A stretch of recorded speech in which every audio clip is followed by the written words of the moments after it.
एका गृहस्थाने एका अतिशय धनाढ्य माणसाला विचारले, शेठ, गावातील काही माणसं तुम्ही 5 कोटींचे मालक आहात असे सांगतात, तर कुणी तुम्ही 7 कोटींचे मालक असल्याचे खात्री देऊन सांगतात. मग तुम्ही नक्की किती कोटींचे मालक आहात? यावर तो धनिक म्हणाला, मी 1.5 कोटी रुपयांचा मालक आहे. त्या गृहस्थाने प्रश्न केला, शेठ, असं कसं होईल? तुम्ही राहता तो तुमचा बंगलाच मुळी 1.5 कोटी किमतीचा होईल. त्याशिवाय तुमची 3 दुकाने आहेत, 2 कारखाने आहेत व बागायती जमीनही पुष्कळ आहे.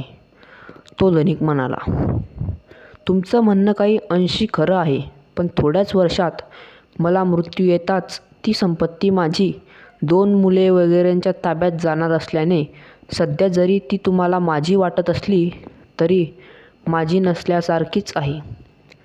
मग अशी कुठली 1.5 कोटींची मालमत्ता तुमची आहे की जी तुमच्या मृत्यूनंतरही तुमचीच राहणार आहे?